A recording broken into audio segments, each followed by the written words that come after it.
Hello everyone, hope you're all doing well. Wish each one the very best from Countryside Travels. Welcome to our channel.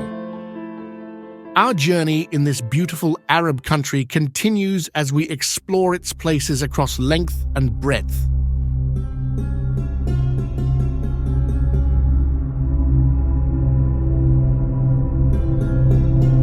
Visiting Wadi Shab is one of the top things to do in Oman, and you need to include it on your list.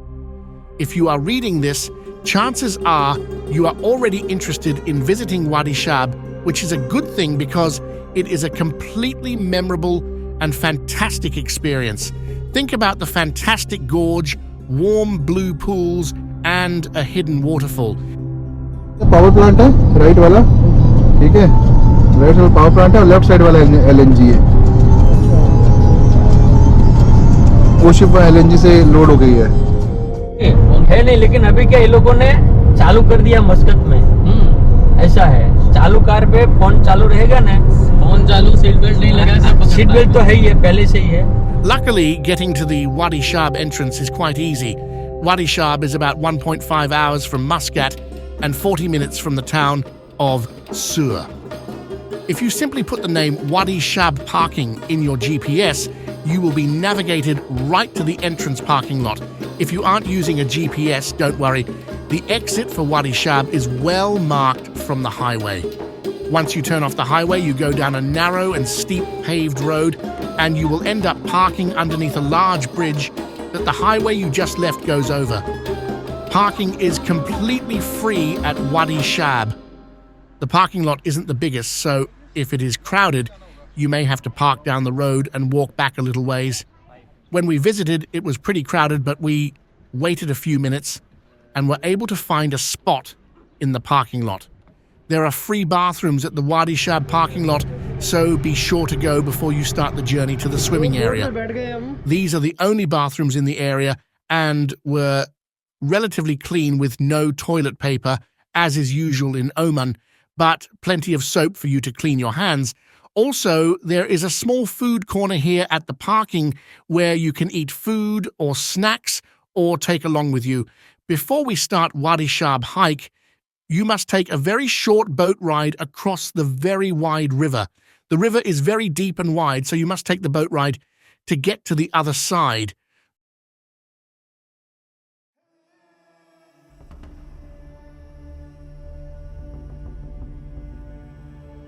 We've arrived at Wadi Shab.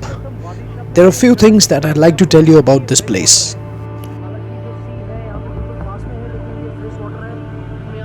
Rain is the source of this wadi water, and the volume of water flowing will depend on the amount of rainfall received. So this is a fresh water, and nearby you can see lotus flowers blooming. Well, the charges of the boat, I think they are quite high. 1 riyal is too much. Converting, it's approximately 200 Indian rupees or nearly 2 euros or dollars for a sail that's hardly 1 or 2 minutes long. The boat ride costs 1 rial per person, and this must be paid in cash. Operation begins at 8 a.m. and runs until 5 p.m. Everywhere we read considered the 45-minute hike from the boat ride to the first pool to be a walk. We are here to tell you that this is a full-blown hike, and we would consider it to be moderate as you have to climb over boulders and walk along a very slippery and narrow canyon wall. Well, everyone can do this hike, as we saw plenty of elderly people, small children doing the hike, and even someone on crutches. As we walk along this wadi, you can see the difference. There's a lot of greenery in the valley, and the mountains up and above are quite dry. So the water here facilitates agriculture and farming of some kind, as we see some palm trees and mango and banana trees also. Be some form of farming people living here, they do at this place. Well, the friends traveling along with us, they tell us that last time when they came, the level of the water was very less. And right now we can see there's plenty of water on the roads, and also there are fishes swimming in these streams. Well, when to travel to this place? January, February and March is the best. Starting March end, the temperature starts to increase and the Wadi water also recedes.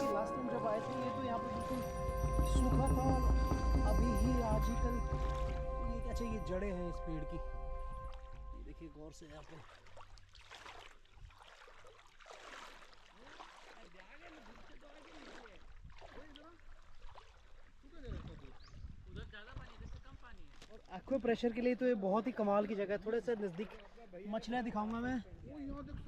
पानी वाला सांप देखो। अरे मछलियाँ थी यहाँ पे, देखो यार।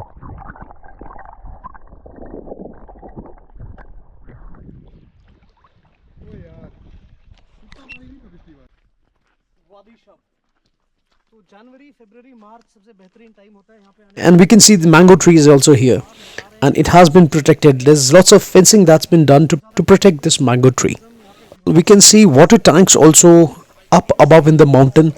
Maybe this is being ferried or transported to some other place. और ये आम का पेड़ है, देखो पूरी सिक्योरिटी में, क्योंकि बड़ा रेयर है कि ऐसी जगह पे आपको आम मिले, इसलिए टाइट सिक्योरिटी में रखा गया है इसको। और पाम ट्री के बीच में है, और ऊपर से पहरेदार, इतने बड़ी बड़ी चट्टानें देखिए आप। और ये फ्रेश वाटर है और इसको पीने के लिए भी इस्तेमाल किया जाता है। घर के जो काम काज है उसके लिए इस्तेमाल किया जाता है। ये देखिए ऊपर, थोड़ा सा जूम करके दिखाऊंगा मैं आपको, थोड़ी सी ऊपर पानी की टंकियाँ लगी हैं, तो शायद ये कहीं भेजा जाता है इसको पाइप के through. We carried shoes with us, but we chose to hike in sandals. Hiking in flip-flops is a bad idea, and this is indeed a hike to Wadi Shab, not an easy stroll or walk. Next, you will come to the mouth of the pretty blue pools for Wadi Shab. This is a false end to the hike, and you are not allowed to swim in this area. There is only one designated swimming area at Wadi Shab, and this is not it. At this point, you are at 1/3 of the way through the hike. At this point of the Wadi Shab hike, you're going to hike along the side of the canyon wadi. You are going to climb under and around the side, and the pristine white rocks are very slippery. Please tread with caution, as there is little to keep you from slipping. If you feel it is too slippery, just keep a vigil and balance your body using hands. Simply get low and walk crouching down for that part. This is easily the most beautiful part of the hike as you wind through right on top of the clear blue-green water. This is a great area to stop for photos if you want to capture the narrow gorge from above.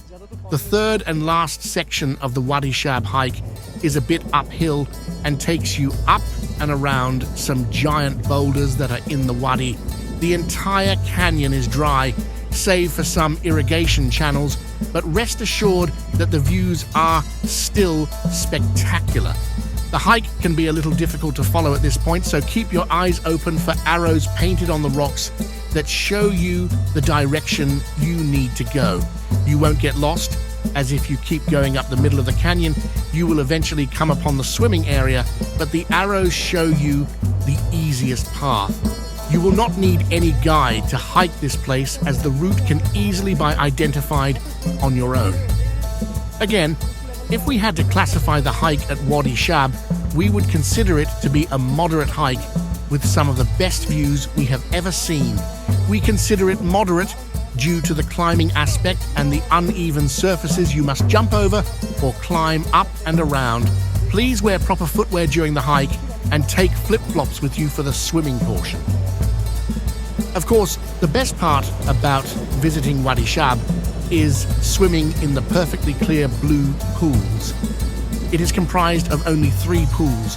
Now, while the pools are relatively long, they are not huge by any manner.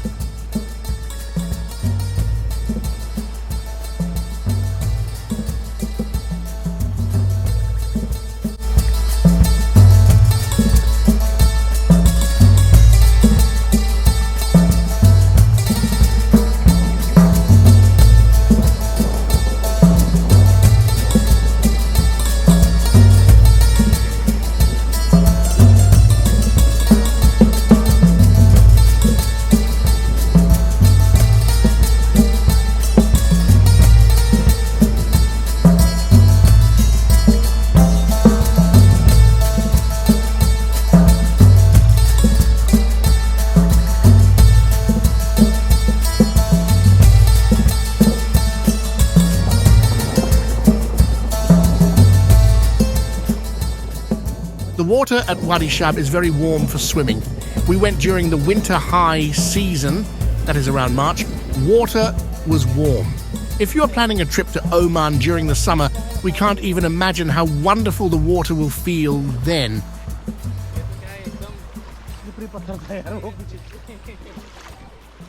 आशीष जूतों का तो हो गया कल्याण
A holy month of Ramadan was going on in this place, and most of the food places, restaurants were closed, and we carried our own food. And when we reached the pool 1 of Wadi Shab hike, we along with our Gujarati friends had lunch at this place.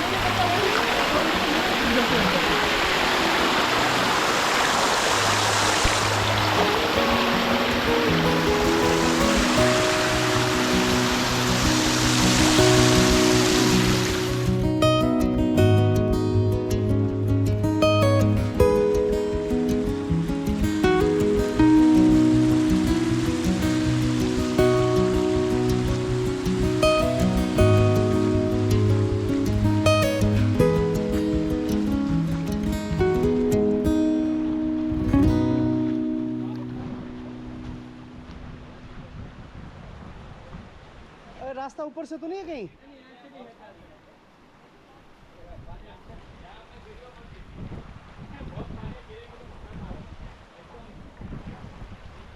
नजर हटी दुर्घटना घटी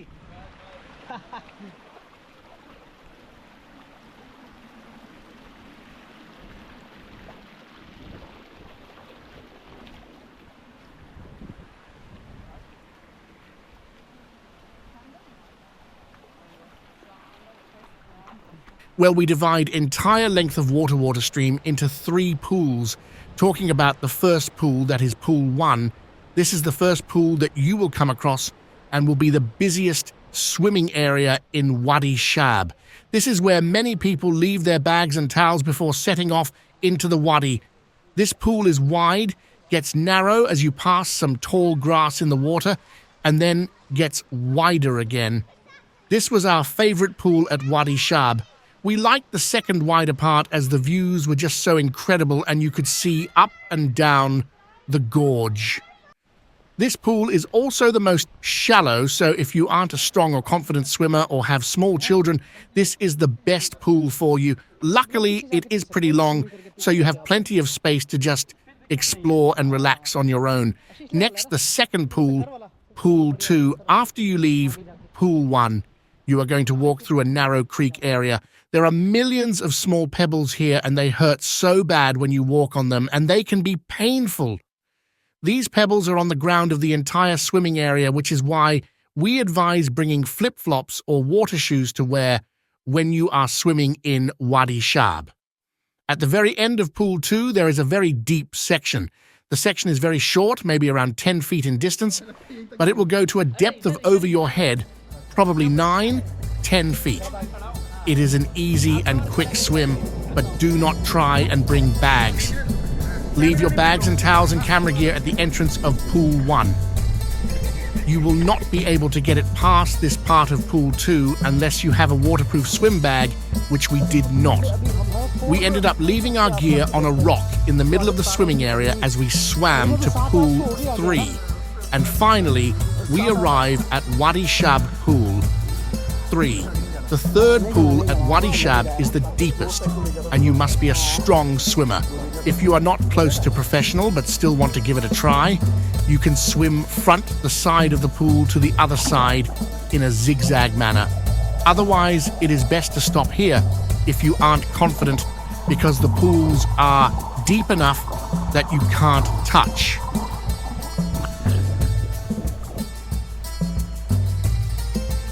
Well, finally, we arrive at Wadi Shab waterfall. If you swim to the very end of pool 3, you will see a small gap in the rocks that is just big enough for your head to fit through. If you swim through this area, you will come to a large cave with a waterfall flowing into it. Do not try this if you are not a very confident swimmer, as you will have to be able to tread water and swim for at least 10-15 minutes to complete the swim and see the waterfall and get back out. You cannot stand inside the cave, and there aren't many places to hang on. Before you start this hike, which can be a day trip hike, make sure you are good at walking, because once you start and find it difficult to move further ahead, you will need enough energy and stamina to also retreat and get back to the car parking. You should carry along eatables, juices, drinks with you to keep you energized and fit for walking and swimming. What to bring to Wadi Shab? Good hiking shoes. We recommend you wear good, sturdy hiking shoes like these for the hike to Wadi Shab. If you don't have hiking shoes, we recommend them for your entire Oman trip, but a good pair of closed-toe shoes will suffice.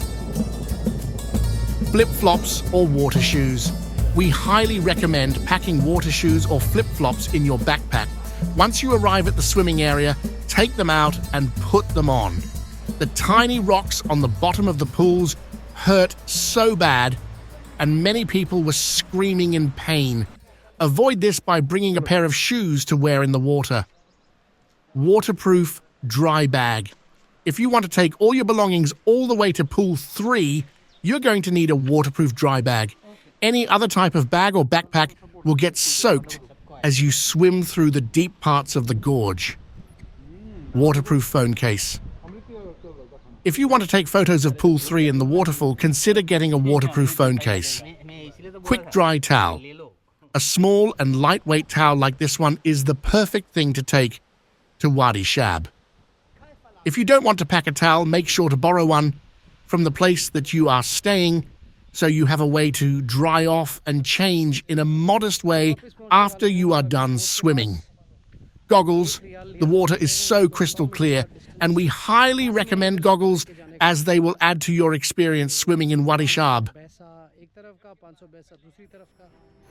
Well, this is it for today.